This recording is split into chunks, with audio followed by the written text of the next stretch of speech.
Hello दोस्तों, कैसे हो आप सब लोग। आई होप अच्छे होंगे। इश्क है तुमसे भाग 7 में आगे की कहानी देखते हैं क्या होता है।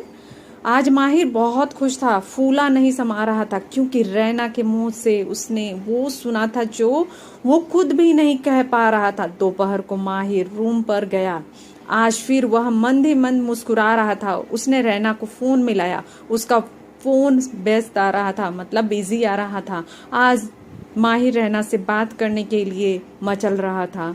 उसने थोड़ी देर बाद फिर से रैना को फोन मिलाया और रैना ने फोन उठा लिया।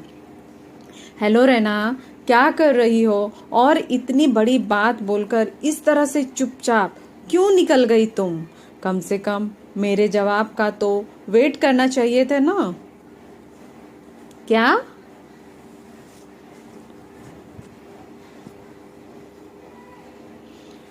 माहिर की बात सुनकर रैना थोड़ी सी चौंक गई। फिर बोली, जवाब मतलब?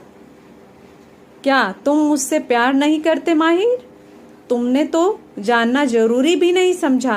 तुम तो अपनी बात कहकर चलती बनी। माहिर थोड़ा गंभीर होकर के बोला, क्या मतलब तुम मेरे लिए कुछ फील नहीं करते माहिर? मुझे तो लगा कि तुम भी। क्या मैं भी? तुमने तो पूछना भी जरूरी नहीं समझा। इसलिए कल कॉलेज में मुझे मिलना, तब तुम्हें तुम्हारे जवाब मिल जाएगा, माहिर ने सीधे स्वर में कहा। तो रैना थोड़ा सकपका गई। फिर बोली, ठीक है, मैं कल मिलती हूँ, बाय कहकर रैना ने फोन को रख दिया। दूसरे दिन माहिर ने रैना को फोन किया और कॉलेज के पास वाले कैफे में मिलने बुलाया। माहिर कैफे में बैठा रैना का इंतजार कर रहा था। थोड़ी देर बाद रैना आई। माहिर ने चेयर खिसकाकर रैना को बैठने का आग्रह किया। रैना मुस्कुराई और बैठ गई। थोड़ी देर बाद थोड़ी बहुत औपचारिक बात होने के बाद रैना ने माहिर से सीधे पूछ लिया, माहिर तुम्हें कुछ कहना था ना मुझसे? माहिर अनजान बनते हुए बोला, क्या क्या कहना था, बोलो। माहिर की बात सुनकर रैना हैरानी से उसकी तरफ देखने लगी। फिर बोली, माहिर कल मैंने तुमसे भी जो कहा था तुम्हें अच्छा नहीं लगा। क्या अच्छा नहीं लगा रैना? साफ साफ बोलो, मेरे कुछ समझ नहीं आ रहा है। वो मैं ये कह रही थी कि मैंने तुम्हें कल कहा था ना कि मैं तुमसे प्यार करती हूँ। क्या? दोबारा कहो, दोबारा कहो। रैना की बात को बीच में काटते हुए माहिर बोल पड़ा। रैना बनावटी गुस्सा दिखाते हुए बोली, ओ माय गॉड माहिर, माहिर मैं तुमसे तभी। उसने देखा माहिर मुस्कुरा रहा था, तब वह कुछ समझते हुए बोली, ओ तो आप मुझे छेड़ रहे थे तब से? बार बार मेरे मुंह से सुनना चाह रहे हो, पर अब मैं कुछ नहीं बोलूंगी। तुम्हें जो बोलना है बोल सकते हो। माहिर यह सुनकर हो करके हंस पड़ा और बोला, तुम कितनी क्यूट हो, पता है तुम्हें? मुझे अच्छा लगा कि बार बार सुनना, इसलिए तुमसे बुलवा रहा था। तुम्हारी घबराहट, तुम्हारा शर्माना बहुत अच्छा लग रहा था मुझे। तुम स्वीट हो, बहुत स्वीट हो तुम। मतलब इतनी देर से मेरे मजे ले रहे थे तुम? शर्म नहीं आती तुम्हें? मेरे जैसी भोली भाली लड़की को परेशान करते।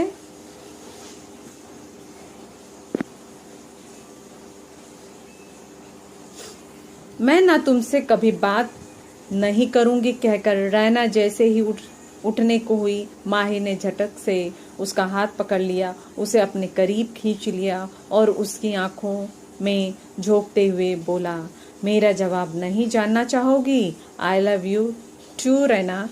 आज से नहीं, पहले दिन से ही, जब से मैंने तुम्हें देखा है, पहली बार देखा था। जब तुम मुझसे टकराई थी तभी मैं अपना दिल तुम पर हार बैठा था। बस समझ नहीं आ रहा था ये बेचैनी क्यों हो रही थी।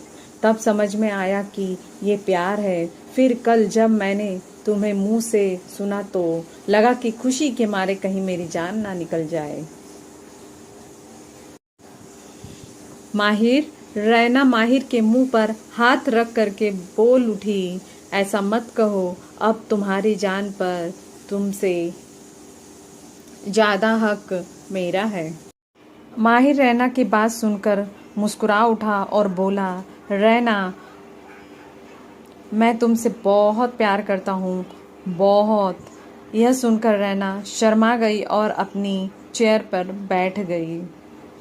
माहिर ने उसकी चिन पकड़कर उसका चेहरा ऊपर किया और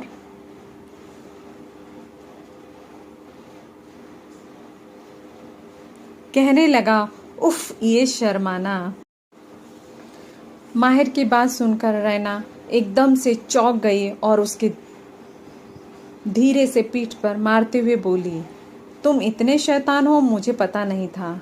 पहले तो कितने सीधे थे, मैं कितनी बात करती थी तब भी कुछ नहीं बोलते थे, और अब देखो कितने बदमाश हो गए हो। जब से मिले हो तब से चिढ़ा रहे हो।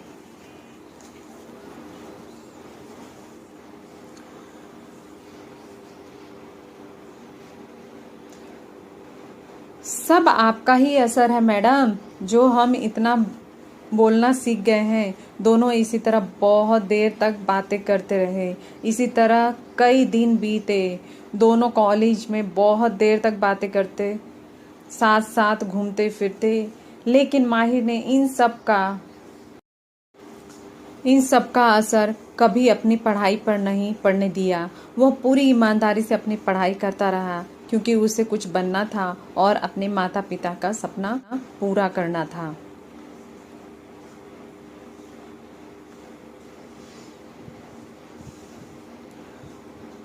और अब तो रैना को पाने के लिए भी कुछ जरूरी था, क्योंकि बिना जॉब के वह रैना और अपने रिश्ते को आगे नहीं बढ़ा सकता था। क्योंकि कोई भी माता पिता अपनी बेटी को किसी ऐसे लड़के के साथ नहीं ब्याहना पसंद करेंगे जो कुछ भी न करता हो।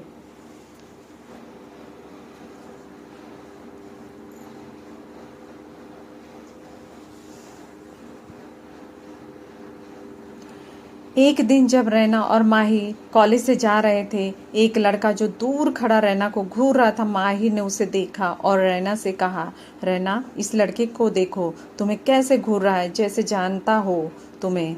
तुम जानती हो क्या इसे? रैना ने उस लड़के की तरफ देखा और बोली, नहीं तो मैं इसे नहीं जानती। मुझे नहीं पता ये इस तरह क्यों घूर रहा है। इश्क है तुमसे कहानी भाग 7 देखने के लिए कमेंट्स करके बताइए फ्रेंड्स, कैसी लगी कहानी। जल्दी भाग 8 लेके आऊँगी मैं। बाय।